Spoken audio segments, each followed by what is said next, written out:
Bismillahirrahmanirrahim. Tabarakalladzi nazzalal furqana ala 'abdihi liyakuna lil 'alamin nadhira.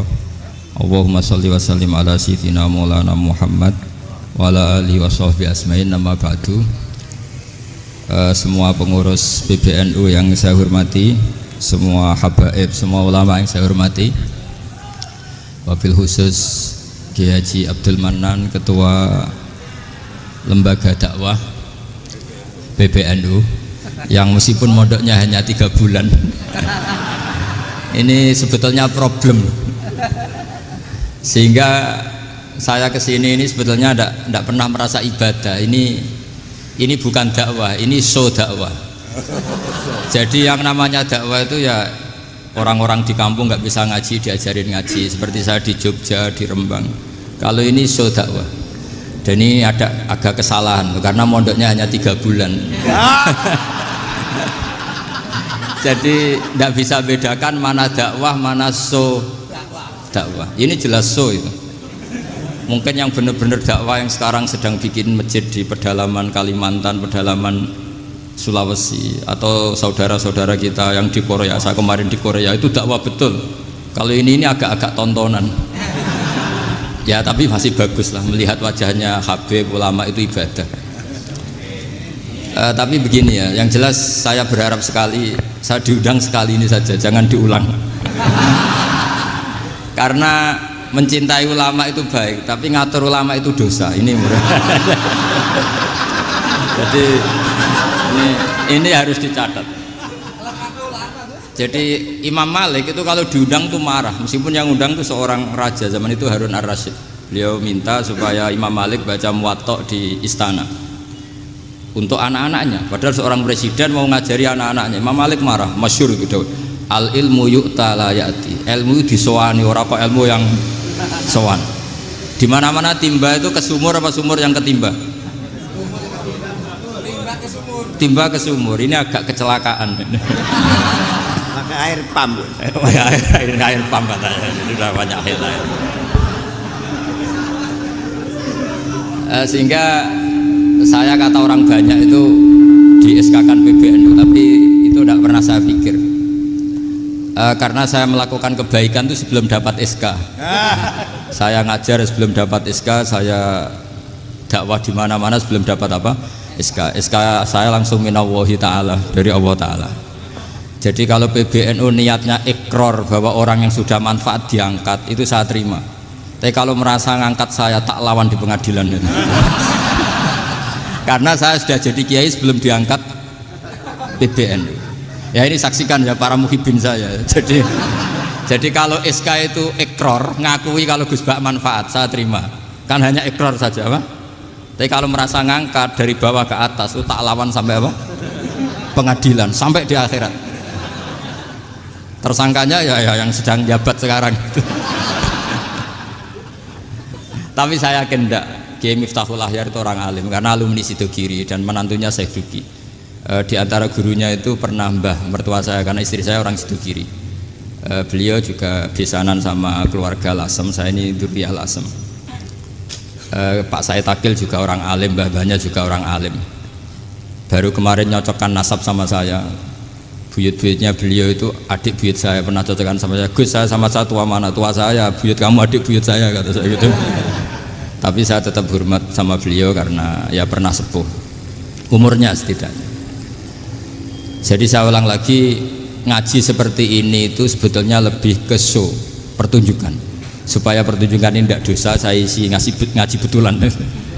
Tapi jangan diulang, karena biasa ngaji rutin. Saya di Jogja tafsir Jalalain sudah juz 23, pernah khatam hikam, sekarang Nashihul Ibad separuh. Saya ngaji di Sidogiri Itkon, di Sarang Balaghatul Quran, di Hajen Lubul Usul, tapi sarahnya yang Thariqatul Husul, sarahnya Mbah Sahal Mahfud. Jadi baru di sini ngaji bersaing sama orang yang mondok berapa? 3 bulan. Ini masalah. Masalah. Nggak boleh mondok itu harus buat tulis zaman. Tapi ya tidak apa-apa, mungkin laduni ya. Jadi kalau mondok cepet itu kemungkinannya apa? Laduni. Begini, tapi saya tertarik apa yang dikatakan Kiai Haji Abdul Manan tadi menyangkut kalimat tauhid. Saya ngaji di mana-mana bilang, kalau ngaji itu yang tahqiq itu detail. Detail itu bahasa Arabnya tahqiq.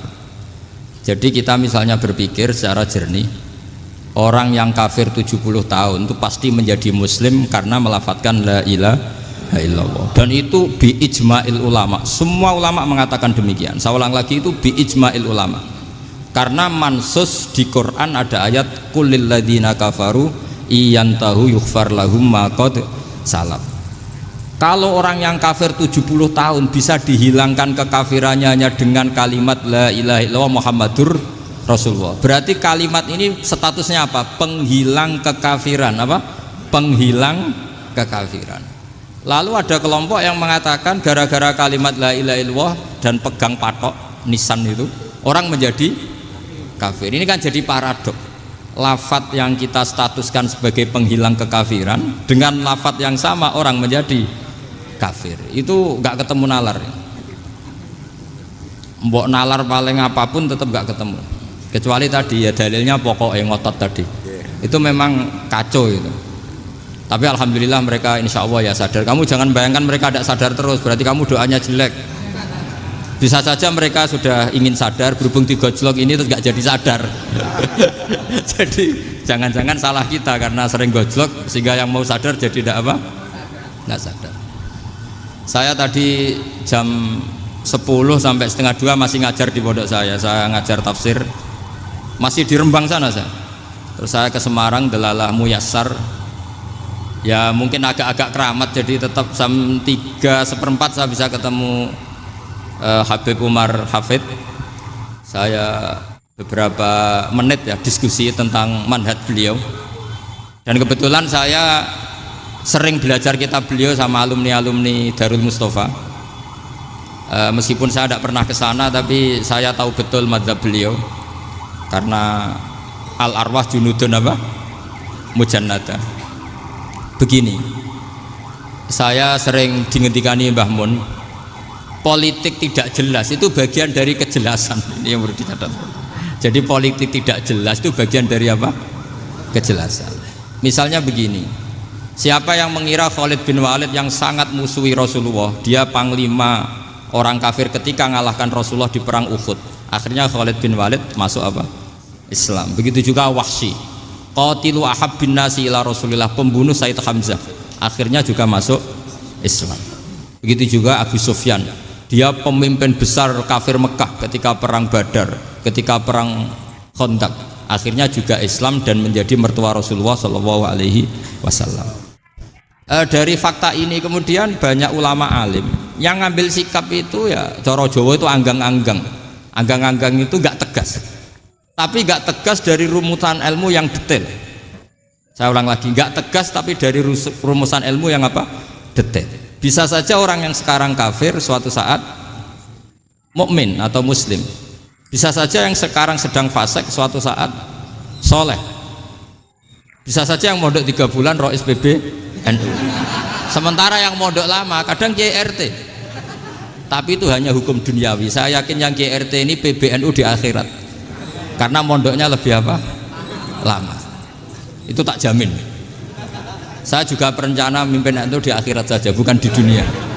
Makanya saya mohon SK itu berakhir muktamar mendatang. Karena saya sudah kiai sebelum diangkat. Makanya saya ulang-ulang, kalau pengangkatan itu niatnya ikrar, saya terima. Tapi kalau niatnya ngangkat, tak gugat di pengadilan. Ini tidak guyon, ini betulan itu. Ya, tapi ini hanya guyon saja. Nah, ini penting saya utarakan teori ngaji ya. Ini saya bacakan naskah asli Sayyid Umar Hafid supaya Anda dapat barokah beliau. Karena beliau selain alim allamah, muridnya Habib Salim, juga beliau pernah ngaji kutub Sayyid Abdul Qadir Segaf di Jeddah. Juga beliau sering istifadah di beberapa kiai. Ini saya baca teks Arabnya kemudian saya terjemah. Bagi yang tidak setuju pemaknanya bisa gugat, karena saya baca Arabnya. Yang nggak setuju pemaknanya bisa gugat, tapi tak jamin kalah karena saya paham betul teksnya maknanya seperti itu.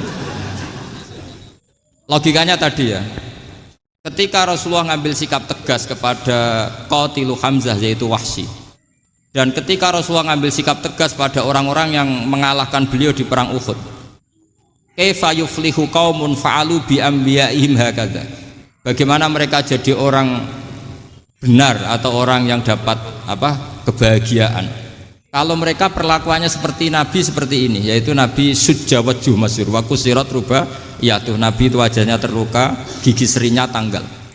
Orang-orang seperti ini tuh nggak akan bejo kalau orang Jawa, nggak akan falah. Tapi apa yang terjadi? Allah menurunkan ayat laisa laka minal amri syai'un aw yatuba 'alaihim aw yu'adzibahum. Muhammad itu bukan wilayah kamu ngecap orang, menstigmasi orang itu tidak wilayah kamu. Saya bisa saja mengampuni mereka atau menyiksa saya itu atau menyiksa mereka itu wilayah saya, kata Allah. Saya bisa saja mengampuni mereka atau menyiksa mereka itu wilayah saya. Sehingga akhirnya apa? Rasulullah tidak ngambil sikap yang mungkin orang lain mengatakan itu tidak tegas. Tapi itu kearifan. Betul, akhirnya Wahsy malah masuk Islam. Khalid bin Walid panglimanya juga masuk Islam. Dan beberapa orang kafir juga masuk Islam, termasuk mimbenihim, ketuanya yaitu Abu Sufyan. Ini penting saya utarakan. Makanya ini saya baca pembenaran dari konstruksi pikiran tadi. Nah ini supaya khas. Ini khasnya orang mondok 10 tahun nih. Jadi ini tak baca ini. Nah, biar jelas ini nanti tagnya persis ya, tidak saya rubah. Ini di kitabnya Habib Umar Hafid, namanya itu Taujihun Nabi Limardoti Bari. Kalau diterjemah ya mengarahkan orang yang sadar. Nabi itu orang yang sadar. Ya sampai ini termasuk orang yang sadar. Limardoti Robbi, menuju mendapat ridho Tuhan atau Allah Subhanahu wa Ta'ala. Saya baca tagnya ini di halaman 179. Ini tidak ada yang saya rubah, tidak saya kurangi. Bismillahirrahmanirrahim. Fala buddha an nuwattina qulubana ala annana khodamatu ahli hadal qaul wa yattali'u wa min qulubina annana na'taqidu imkaniyata ayyasfa'a fi ahadina yaumal qiyamati man huwal ana kafirun yuslimu faya'lu sya'nu indal haqqi fayakunu sababan li kholasika fil qiyamah yumkinu dzalik. Jadi kita para dai, para kiai itu adalah khodamatu hadal kaun. Kita ini adalah pelayan alam raya ini yang selalu berharap alam ini akan lebih baik. Orang yang sekarang sedang kafir bisa saja nanti yang nyafaati kamu di akhirat, yaitu mereka masuk Islam lalu Islamnya lebih serius, akhirnya punya hak syafaat.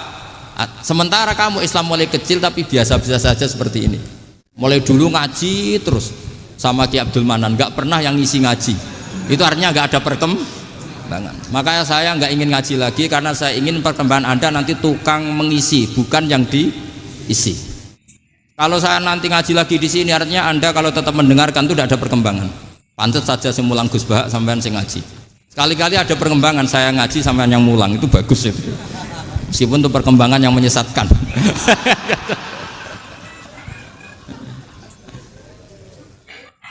Ini penting saya utarakan. Ini dawuhnya Said Umar ya. Orang yang sekarang sedang kafir bisa saja orang ini nanti nyafaati kamu, yaitu beliau orang ini Islam, kemudian Islamnya serius, maka punya hak syafaat. Sementara kamu Islamnya biasa-biasa saja. Itu masyhur kayak Sayyidina Umar. Sayyidina Umar Islam di hari itu langsung makomnya makom yang a'la, sehingga mengalahkan yang sudah Islam lebih lama. Karena Islamnya Umar itu menjadi izzatul Islam betul. Makanya jangan benci orang tegas teman-teman, kadang ya ada baiknya. Abu Bakar itu sudah Islam tapi layinal janib, orangnya santun. Kalau dipisoi orang yang menengahi lah, kira-kira seperti itu. Begitu juga Bilal, Ammar, Suhaib. Singkat cerita, Rasulullah itu sering dibully ya, sering disiksa orang-orang kafir. Rasulullah berharap, wah kalau yang Islam gini terus repot. Melihat Umar ini petarung di pasar Uka, dia dapat uang itu kalau tarung, menangan. Kata Rasulullah, kalau ini yang Islam ya bagus. Beliau berdoa, Allahumma aizal Islam bi Umar. Itu kira-kira 2 hari dari doa beliau, Umar masuk Islam. Itu pertama masuk Islam itu orang-orang kafir diparani. Kalau kamu ganggu Rasulullah Muhammad tak bunuh. Semenjak itu orang kafir yang gentenan sembunyi. Sehingga kata para mereka yang Islam selalu jaya mut aslama Umar, ketika Umar masuk Islam. Itu dalam 1 hari Islam itu Rasulullah sudah ngendikan Umar yang Islam sehari ini imannya kalau ditimbang separuh ahli dunia masih unggul sama Islamnya Umar. Nah, bisa saja seperti itu. Jadi saya minta sama teman-teman yang mencintai ilmu, tidak tegas itu bagian dari ketegasan dalam ilmiah. Karena kita ini tidak mengendalikan dunia, tidak mengendalikan hidayat, hanya Allah piyambak yang ngasih apa? Hidayat. Maka sikap kita laisalaka minal amri syai'un aw yatuba alaihim aw yu'adzibahum. Rasulullah yang ahabbul khalqi ilallah saja tidak boleh tegas karena semuanya potensi itu ada. Cuma kita tegas dalam kebenaran saja, tapi nggak perlu tegas dalam mengawal kebenaran. Kenapa demikian? Karena Islam ini agama yang akan dijaga Allah ila yaumil. Yang jaga Islam bukan PBNU, bukan PP Muhammadiyah, bukan kiai. Yang menjaga Islam namun Allah Subhanahu wa ta'ala.